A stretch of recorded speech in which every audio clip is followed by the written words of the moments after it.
Bapa Surgawi, kami siapkan hati kami, telinga kami, jiwa roh kami untuk mendengarkan pesan Natal. Biarlah Engkau ya Tuhan berbicara kepada kami, memberkati kami masing-masing, sehingga kami pulang dengan sukacita, dengan berkat Natal yang baru, yang selalu baru setiap hari. Terima kasih Bapa, pakai hamba-Mu menyampaikan kebenaran firman. Berbicaralah kepada kami siap mendengar. Di dalam nama Tuhan Yesus Kristus kami berdoa. Haleluya. Amin. Silakan dulu kembali. Selamat malam. Shalom. Kurang kencang. Shalom. Puji nama Tuhan. Saudara-saudara, sebagai Kepala Jemaat, saya mengucapkan selamat datang kepada para tamu undangan kami yang sudah berkenan untuk hadir pada malam hari dalam perayaan dan ibadah Natal. Hari ini ibadah Natal gereja digabungkan dengan anak-anak kegiatan Rabu Gembira. Jadi setiap hari Rabu ada Rabu Gembira. Ya. Ada Rabu Gembira jam 4 sore setiap hari Rabu di TK Mana untuk anak-anak, ya, untuk anak seperti kegiatannya seperti sekolah minggu. Silakan yang punya anak kecil boleh datang setiap hari Rabu jam 4 sore untuk ikut kegiatan Rabu Gembira. Puji Tuhan, kita boleh berkumpul pada malam hari ini untuk merayakan Natal. Hari ini sesuai dengan tema kita hari ini, Yesus datang memberi hidup yang berkelimpahan. Judul khotbah saya pun judulnya hidup berkelimpahan. Saya kira semua orang ingin hidupnya selalu berkelimpahan. Tidak mau ya biasa-biasa saja, apalagi di tahun 2024 hidupnya masih biasa-biasa. Tentunya kita berharap di tahun yang akan datang semakin berkelimpahan. Amin. Puji nama Tuhan. Bapak Ibu dikasih Tuhan, apa sih arti Natal bagi kita? Kita tolong operatornya nggak mau jalan. Apa sih arti Natal bagi kita? Tolong dari sana aja. Apakah sebuah pesta, makan-makan, baju baru, musik, dan lain-lain? Setiap bulan Desember kita bisa merasakan suasana Natal di mana-mana. Walaupun di tahun-tahun 2000-an ini tidak sesemarak tahun 70-80. Ya. Kalau tahun 70-80, saya ingat waktu saya masih SMP, kalau saya jalan dari selatan sampai ke utara di Jakarta itu, kiri kanan lampu-lampu, tulisan Merry Christmas dan lain sebagainya. Tapi kalau sekarang sudah berkurang, tidak semua gedung menunjukkan suasana Natal. Atau kita kesempatan Natal, ada kesempatan saya pergi ke gereja karena sudah setahun gak pernah ke gereja, kan begitu ya? Ada namanya manusia kristal alias Kristen Natalan. Kapan lagi mau ke gereja? Ya Natal lah. Makanya kalau hari Natal gereja-gereja pasang tenda besar. Kami pun merayakan Natal kalau di tempat kami ibadah di ruko di TK mana nggak muat lagi. Penuh sesak, panas, gerah, walaupun AC-nya sudah ditambah-tambah. Jadi kami merayakan Natal di tempat ini dengan harapan bisa mengundang teman, saudara, dan lain-lainnya, sehingga semua bisa datang.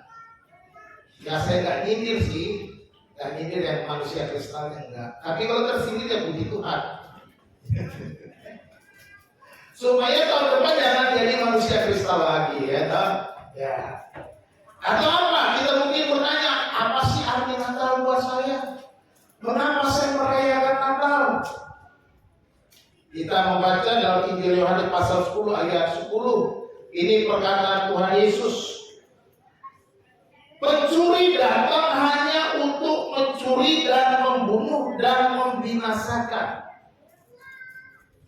Aku datang supaya mereka mempunyai hidup dan mempunyainya dalam segala kelimpahan. Merayakan Natal berarti merayakan kedatangan Yesus yang pertama kali.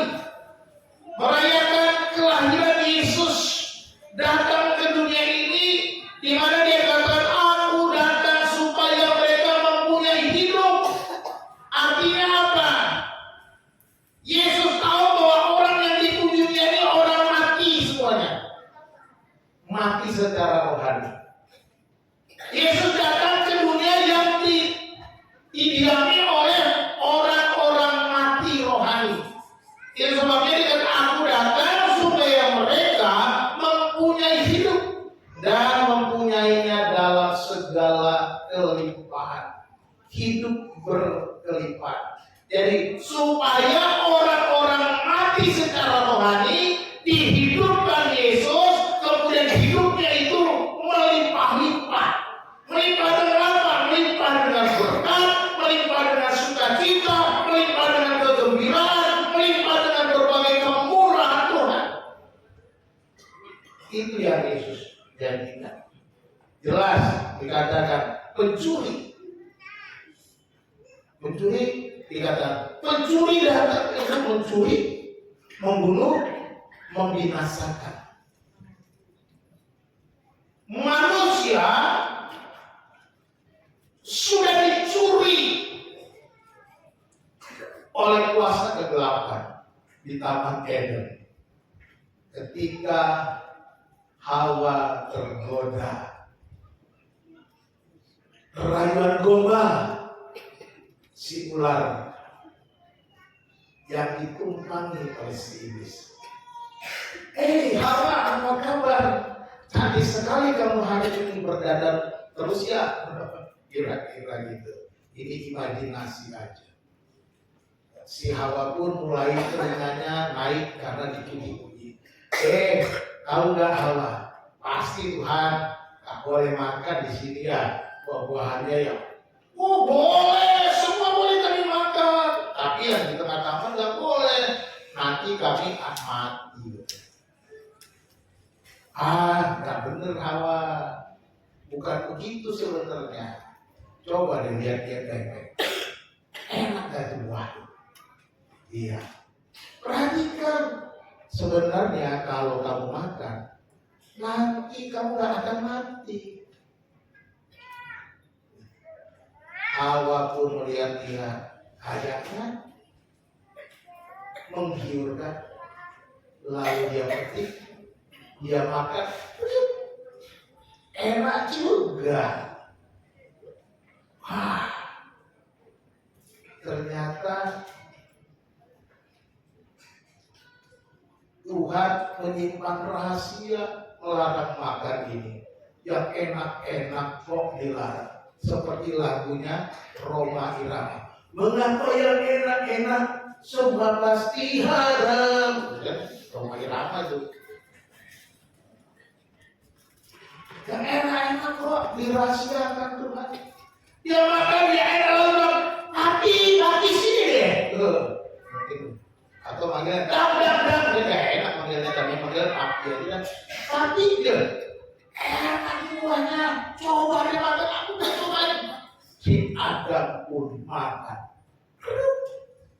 Lalu mereka berdua terbuka mata. Loh, kok kamu telanjang? Lalu mereka ketakutan semua.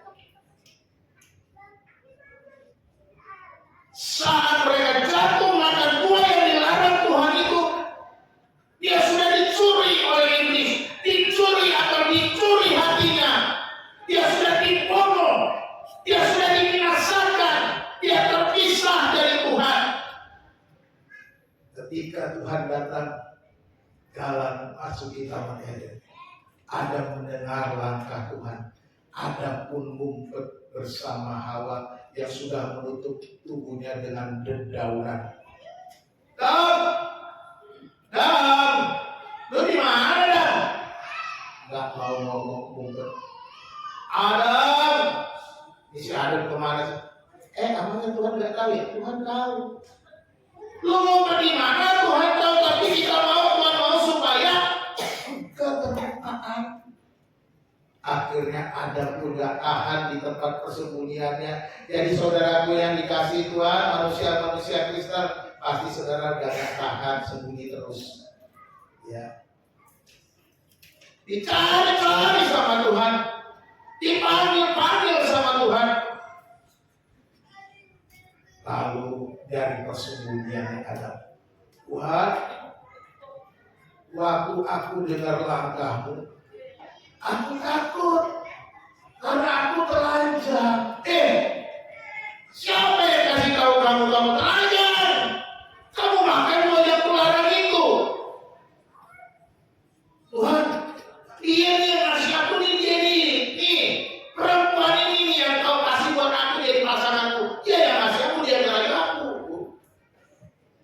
Gak mau disalahkan si Adam. Hawa juga gak kalah. Pasti, coba tanya di rumah istri-istri. Pernah mau kalah istri-istri? Lagi, puji Tuhan kalau mau kalah sama suaminya. Langsung dia cari lagi. Bukan aku lagi itu tuh si ular itu. Dia yang merayu aku, dia yang mau suami makan, aku makan. Itulah dosa. Pembunuhan, pembinasaan manusia di Taman Eden.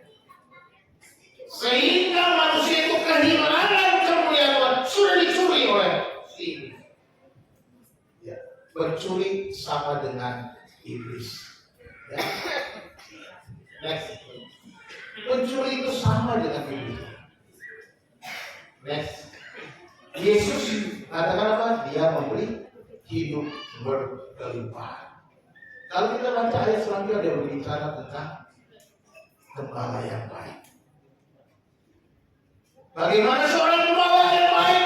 Gembala yang baik menyerahkan nyawanya bagi domba-dombanya, kata dia menjadi gembala. Makanya dikatakan memberi hidup berkelimpahan. Dia memberi hidupnya untuk kita. Dia memberi dirinya sepenuhnya untuk kita.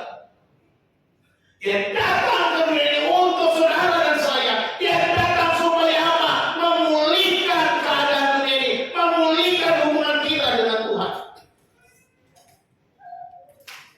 Bapak Ibu, pada suatu hari ada seorang veteran perang.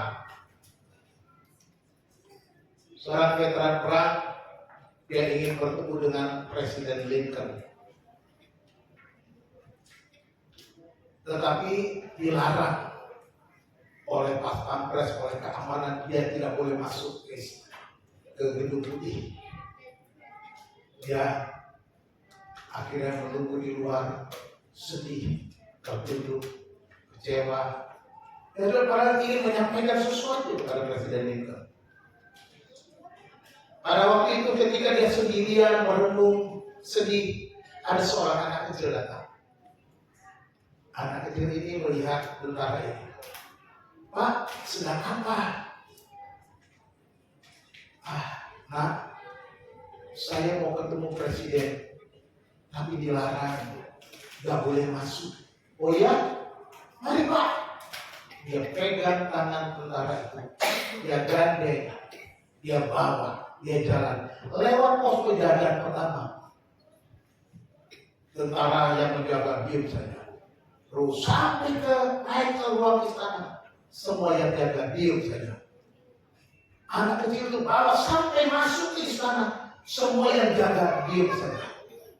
Sampai masuk di ruangan sang presiden, ada yang menjaga, semua diam saja. Dan dia masuk ke ruang presiden.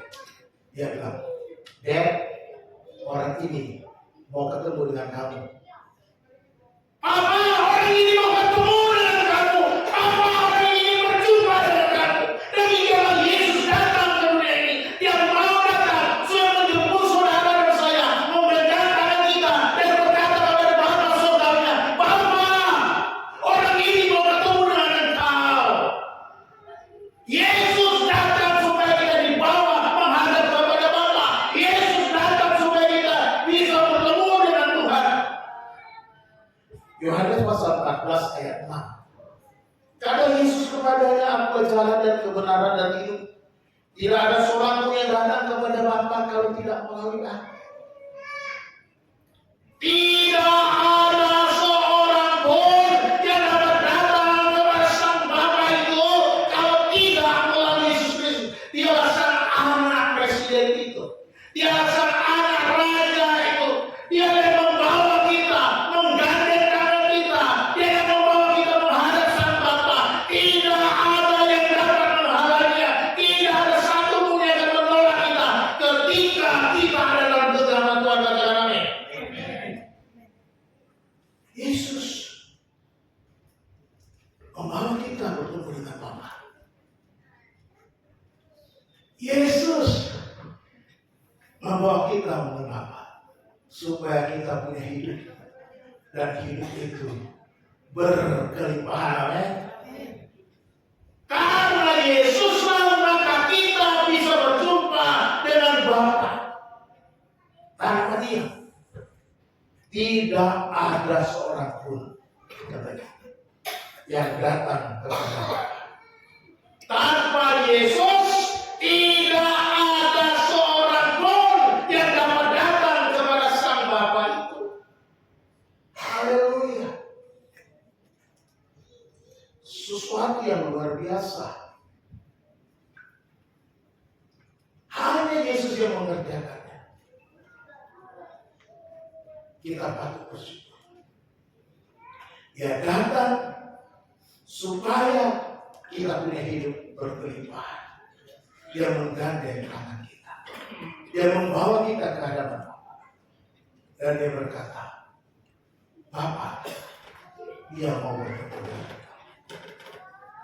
Saat kita semua akan menghadap tahta pengadilan Kristus, saat kita menghadap kepada tahta Allah, ketika kita menghadap tahta suci itu, ketika semua kita orang-orang yang hidup di dunia ini dibangkitkan kembali menghadap tahta pengadilan,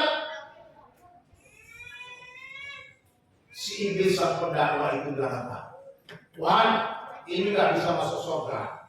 Ini manusia kristal, Tuhan. Gak bisa, kata si iblis. Yesus sang pembela kita. Dia pegang tangan. Bapak, aku sudah bayar. Sudah lunas.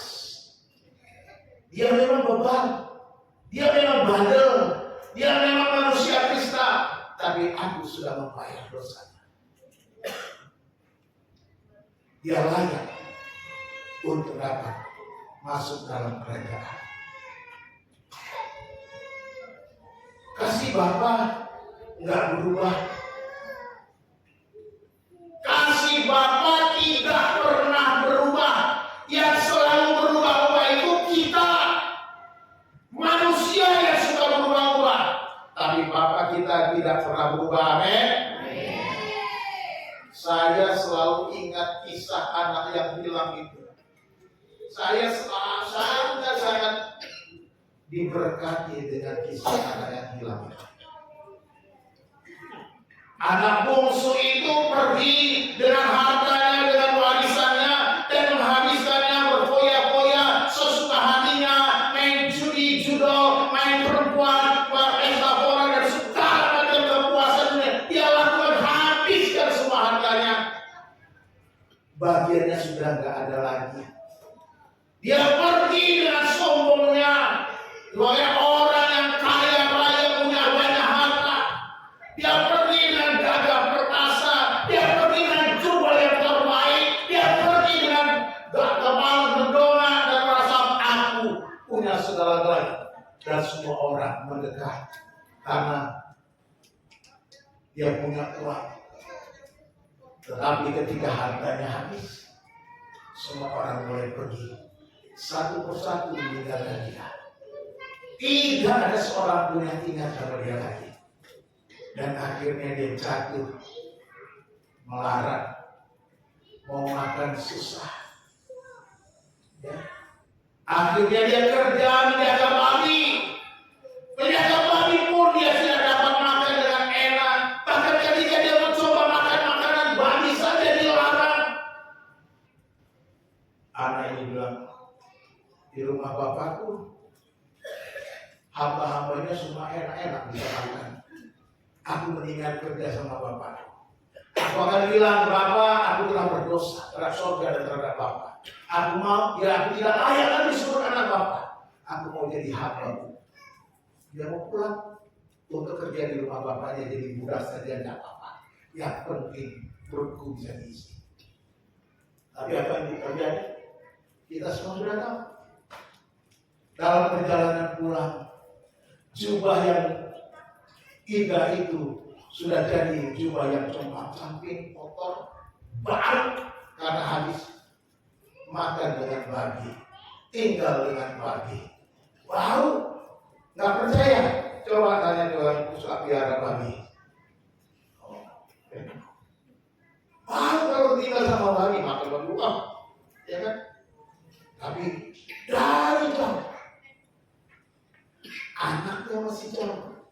Anaknya masih di ujung jalan, masih jauh sekali. Jalannya kan beda. Ketika dia pergi, kenapa pulang? Kalau pulang dia nunggu. Sudah loyo, nggak punya apa-apa lagi, lemes. Kalau tadi berangkatnya hebat. Tapi ini terjadi. Bapaknya kenal, anak lu pulang. Sekalipun kita sudah berubah, sekalipun kita sudah berkhianat, tapi kalau kita pulang kepada Bapa, Tuhan mengenal engkau. Tuhan tahu ini anakku yang dulu pergi, ini anakku yang dulu hilang, ini anakku yang dulu meninggalkan aku. Aku kenal dia. Bapa tidak berubah. Masih jauh bapaknya kerja. Lari dan memeluknya. Seharusnya apa terjadi? Hei anak durhaka, ngapain kau pulang? Sana pergi. Kau sudah habiskan hartaku. Kau sudah pergi dengan perempuan. Ngapain kau balik lagi ke sini? Anak kurang ajar. Apakah begitu? Yesus tidak bilang begitu. Bapak itu pergi lagi memeluknya. Anak yang bau, anak yang kotor, anak yang tidak ada apa-apanya. Gambaran apa? Yesus datang untuk bawa kita supaya Bapa bisa memeluk kita kembali. Supaya Bapa menerima kita kembali. Supaya Bapa bisa membawa kita ke dalam keluarga kembali. Dan dia berkata kepada hamba-hambanya, tolong berikan dia pakaian yang bagus, sepatu yang bagus, kasihkan cincin mesra lagi. Saudara tahu artinya cincin? itu artinya dia nggak jadi hamba budak. Ini anak. Cincin tetap diberikan kepada anaknya sebagai tanda. Tolong potong lembu yang paling tambur, bukan yang tamburan ya. Tamburan yang ini. Yang paling tambur. Tidak ada pesta. Bersuka sebab anak yang hilang sudah kembali. Puji Tuhan. Hari ini manusia kristal akan menyenangkan hati Tuhan. Amin. Sorry yang kristal saya sindir supaya bertobat aja. Kalau nggak bertobat kerangetan itu. Ya. Yesus membawa kita ke hadapan Bapa. Juga Yesus katakan dia memberikan air hidup yang berlimpahan. Yohanes 4 ayat 14. Tetapi barang siapa minum air yang akan kuberikan kepadanya, ia tidak akan haus untuk selama-lamanya. Sebaliknya air yang akan kuberikan kepadanya akan menjadi mata air di dalam dirinya dan terus-menerus memancar sampai kepada hidup yang kekal. Inilah hidup berkelimpahan. Umpah Tuhan memancar terus, berkat Allah terus memancar. Saudara akan menjadi sumber atau menjadi penyalur berkat Tuhan. Jadilah keluarga-keluarga yang terus menjadi penyalur berkat Tuhan. Makanya di dalam gereja GPI segala bangsa selalu dengar menjadi berkat bagi segala bangsa. Itu misinya. Dalam apa? Membagikan kasih Kristus. Apalagi menjadi berkat memuridkan orang beriman. Dan kita dipanggil begitu. Membagikan kasih Allah, memuridkan orang percaya. Dan yang ketiga, menjadi berkat dalam melayani tanpa pamrih. Melayani tanpa pamrih. Bentar dulu Pak. Kalau tanpa pamrih kayaknya saya keberatan Pak. Masa tanpa pamrih Pak? Nanti saya dapat apa Pak? Rugi dong bandar katanya. Saya memulai pelayanan dari sejak lulus perintis jemaat tahun 93 sampai sekarang tanpa pamrih. Tapi saya nggak tekor. Ya. Saya nggak tekor. Saya tidak kekurangan. Itu semuanya saya tekankan supaya melayani tanpa pamrih. Kita melayani bukan mencari uang. Kita melayani bukan supaya kaya. Secara materi berkelimpahan banyak-banyak dari itu. Tetapi bagaimana kita melayani orang supaya jadi berkat. Kita melayani tanpa pamrih kepada setiap orang yang kita layani. Tetapi ingatlah dan percayalah bahwa Tuhan akan mencukupkan. Amin. Tuhan akan menyediakan. Tuhan yang membayar kita, bukan manusia. Itu prinsip. Tanpa pamrih, kalau kita hatinya tulus, ikhlas, benar, maka Tuhan akan memberkati, akan membantu. Jadi Yesus katakan, aku akan memberi air hidup dan dari dalam dirinya dia akan menjadi mata air dan terus memancar, terus memancar. Kita menjadi saluran berkat Tuhan, memancarkan kasih Tuhan, memancarkan hidup itu terus menerus kepada sesama kita. Inilah misi daripada GPI segala bangsa. Tidak mencari harta. Bukan saya bilang kita tidak perlu harta. Perlu. Kalau mau mencari harta, bekerja. Kalau melayani Tuhan, jangan cari harta. Melayani Tuhan itu tidak perlu mencari keuntungan harta. Tapi kalau saudara mau mendapatkan uang, ya kerja, usaha yang betul. Dan jangan lupa kerja dan usaha tetap bersandar sama Tuhan. Supaya kerja saudara semakin diberkati, usaha saudara semakin diberkati, hidup saudara semakin diberkati, itu namanya. Dan ketika saudara semakin diberkati, jadilah berkat. Amin. Kayaknya sedikit yang bilang amin, berat. Ketika saudara semakin diberkati, jadi berkat. Amin. Ingat, omongan sendiri loh. Jangan cuma amin-amin doang. Buktikan 2025 berubah, ya, jadi berkah. Supaya hidup kita benar-benar diberkati. Yesus memberikan air hidup. Dan kita yang ketiga, bahwa Yesus adalah juru selamat kita yang menyelamatkan kita. Di dalam ayat mana?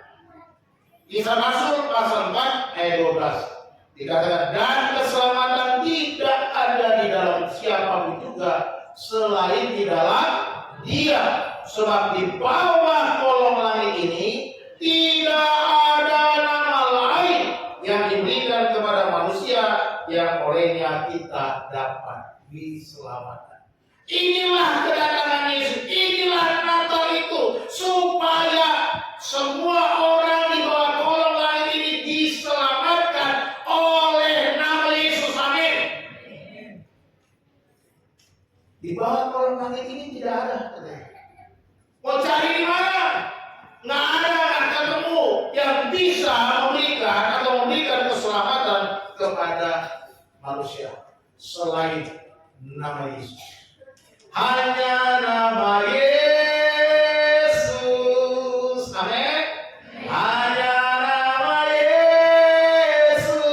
Haleluya. Hanya nama Yesus yang memberikan kita keselamatan. Di luar itu, maaf. Kalau ada yang bilang di sana sini sana, maaf. Itu palsu. Kok bisa bilang palsu? Iya, itu kata Alkitab. Jelas. Di bawah kolong langit ini, artinya di mana kita tinggal itu di bawah kolong. Cuma nama Yesus yang bisa menyelamatkan kita. Ya. Cuma nama Yesus. Tidak ada nama yang lain. Dan Dia datang supaya kita diselamatkan. Dia datang supaya kita mendapatkan hidup yang kekal. Dia datang supaya kita memiliki hak tinggal dalam kerajaan surga yang kekal. Itulah kedatangan Yesus. Itulah Natal kita. Saudara harus punya Yesus Kristus. Pada waktu saya SMA kelas 1, saya dari SMP, atau bahkan dari kecil dari SD, anak yang rajin sekolah minggu, anak yang selalu ke gereja, mulai dari SD kecil sampai SMP, SMA, ngaji. Tapi pada waktu saya SMA, kebetulan ada teman SMA saya di sini nih, Ibu Jojor, berdiri Ibu Jojor. Pak, saya kenalkan itu teman SMA saya. Itu teman SMA saya di SMA Negeri 70 Bulungan. SMA kami keren ya. Tapi barusan ada berita, ada yang bully. Kakak kelas bully adik kelas. Seperti zaman dulu lagi. Gak perlu pakai SMA 70. Waktu saya kelas 1 SMA, teman saya, teman dekat, karena kami dari teman SMP. Saya punya teman dari SMP, SMA satu sekolahan. SMP di PSKD 4, SMA di 70, lalu kami dekat. Waktu SMP sering bersama-sama. Lalu dia ajak, Fer, ayo kita jadi panitia kebangunan rohani. Ayo, bilang. Tapi dalam hati saya, ya ayo aja begitu. Nggak usah dilibatkan macam-macam. Tapi waktu bentuk panitia aku, saya jadi deg-degan. Nanti saya dikasih apa ya? Nanti saya bagaimana ya? Nggak siap untuk jadi panitia Natal. Walaupun saya rajin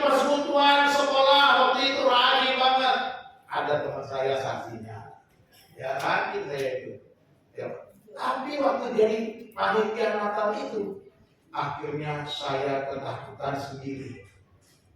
Ya, ketakutan yang mana? Saya merasa nggak layak. Waduh, gimana ya? Malah mau bilang, Fer, kita nanti jadi konselor ya. Waduh, jadi konselor lagi. Bagaimana mau jadi konselor? Mau jadi panitia KKR pelajar se-DKI, KKR pelajar.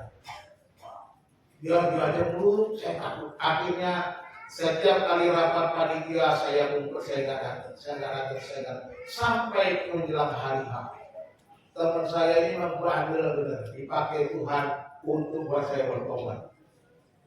Ya. Dia jemput saya di novel, nanti kamu saya jemput ya, jangan lupa pakai baju putih, celana hitam, nanti kita jadi konselor. Jadi konselor mau ngomong apa gue? Mau jadi konselor? Kenapa? Saya merasa nggak layak, saya banyak dosa, apa Tuhan bisa pakai saya jadi konselor? Oh saya jadi konselor, jangan-jangan nanti orang jadi sesat ya bawah dalam hati itu. Tapi karena dijemput akhirnya saya datang. Saya udah pakai baju putih, celana hitam, pergilah kami ke Senayan. Akhirnya di Istora Senayan. Saya ingat pendeta Bibiti Kualu. Jangan dulu KKR sampai selesai dan diundang semua orang. Ayo saudara-saudaraku, siapa yang ingin menerima Yesus sebagai Tuhan dan Juru Selamatnya, silakan maju. Pada waktu akhir saya bilang, Tuhan saya semakin takut, saya semakin tidak layak, saya orang berdosa. Padahal saya rajin sekolah minggunya, rajin ke gerejanya, rajin tapi saya bilang, saya ketakutan. Tuhan, saya tidak layak. Ketika silakan yang ingin didoakan maju, saya pun maju. Orang pikir karena saya putih, kalau panitia konselor maju nggak apa-apa. Saya juga maju. Ya. Akhirnya maju semua orang yang didoakan terima Yesus. Dan di sana saya percaya. Saya menerima Yesus Kristus sebagai Tuhan dan Juru Selamat saya secara pribadi. Tetapi, semua konselor maju tolong melayani semua. Saya justru datang bukan melayani tapi minta dilayani. Hari itu saya menerima Yesus secara pribadi sebagai Tuhan dan Juru Selamat. Dan sejak saat itu barulah saya merasakan kehidupan yang berubah. Ada sukacita yang melimpah, ada semangat memberitakan Yesus itu, ada kuasa yang bekerja dalam diri saya supaya saya memberitakan kasih Kristus itu dan saya diubahkan. Pentingnya kita memeriksa diri.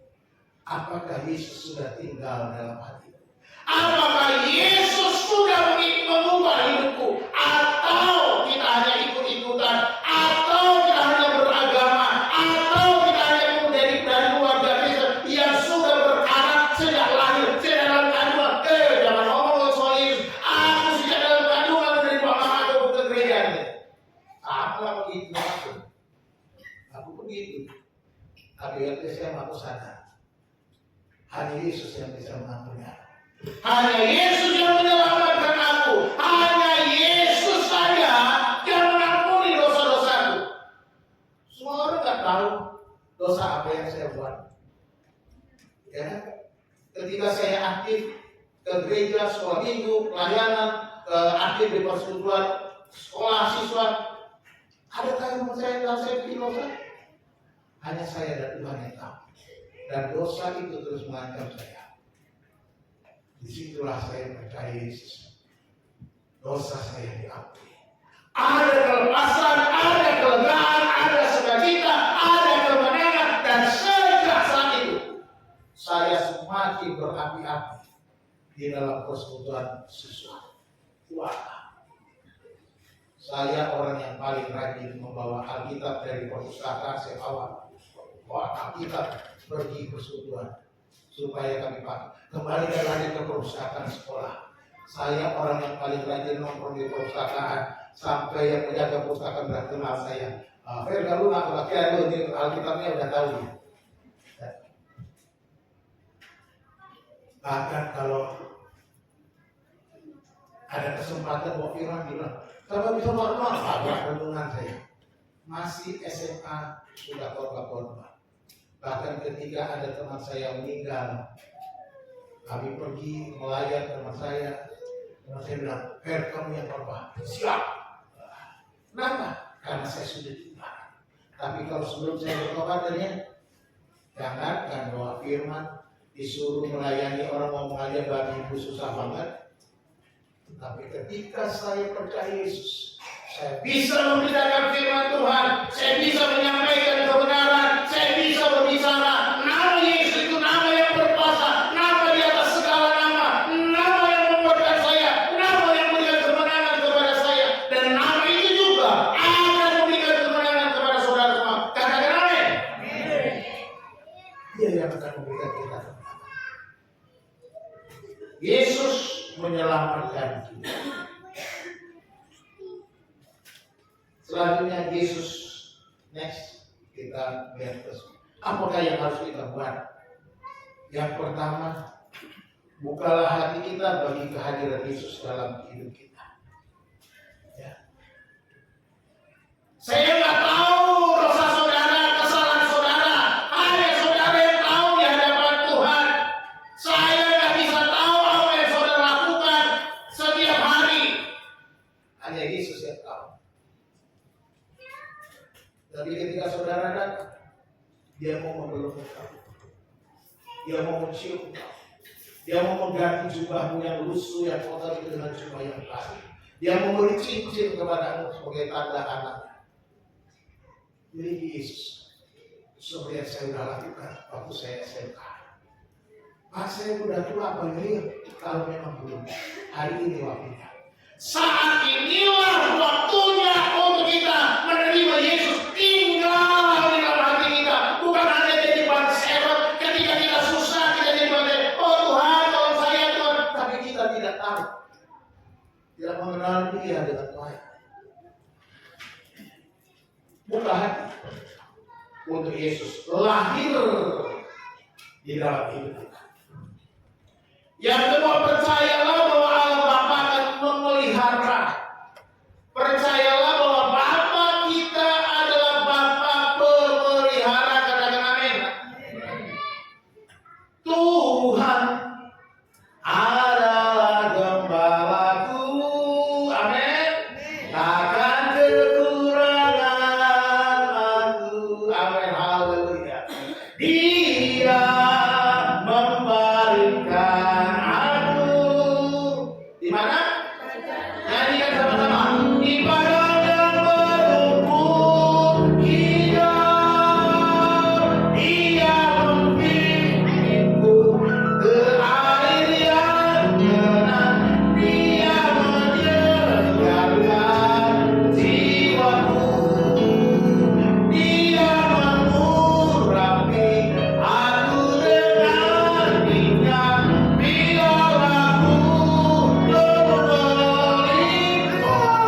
Biar aku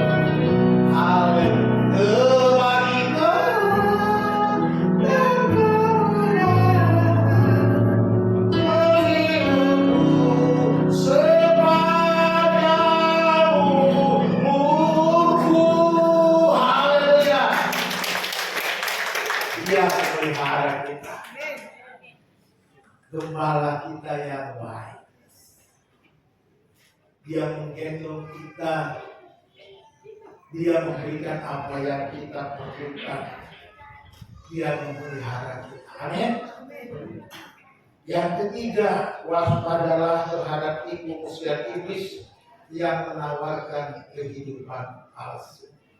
Bapak Ibu, kalau kau sedang susah, bisnismu sedang turun, pekerjaanmu sedang seret, rumah tanggamu sedang cekcok, jangan pergi ke tetanggamu. Jangan pergi kata orang, jem, di sono jem, di Serang, di Banten jem, ada orang kita bisa selesaikan masalah. Jem, mari ikut aku, usahamu akan lebih maju, rumah tanggamu akan lebih baik. Jem.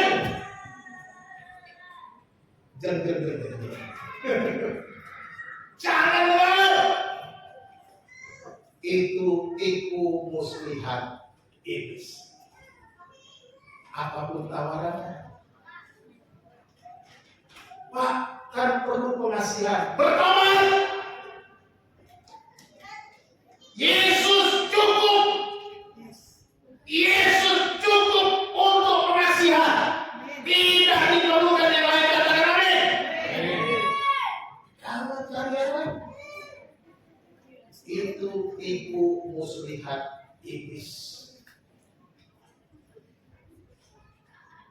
Jadi jangan sampai kita jatuh ke dalam penipuan di mana dia mau mencuri, membunuh, dan membinasakan.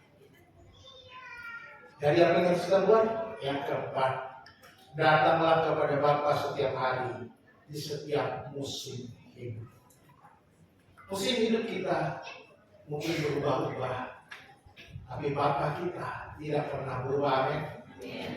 Tidak mungkin jatuh terpuruk, datang kepada Bapa. Tidak mungkin hari ini menangis, datang kepada Bapa. Tidak mungkin hari ini gembira, datang kepada Bapa. Apapun yang terjadi setiap musim hidupmu, datang kepada Bapa. Saya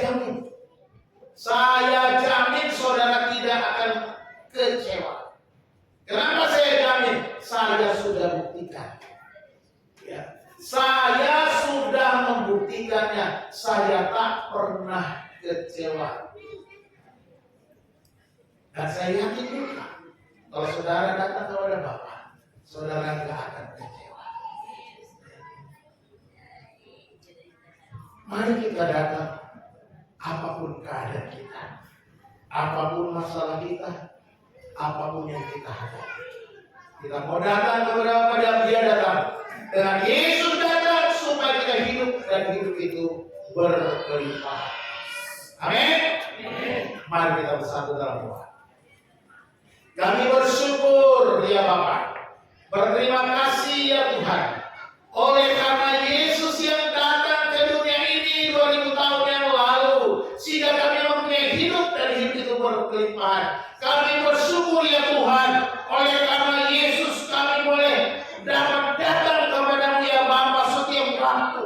Oleh karena Yesus kami boleh menerima air kehidupan itu menerus memancar. Oleh karena nama Yesus kami boleh diselamatkan. Oleh karena nama Yesus kami hidup dalam kemenangan.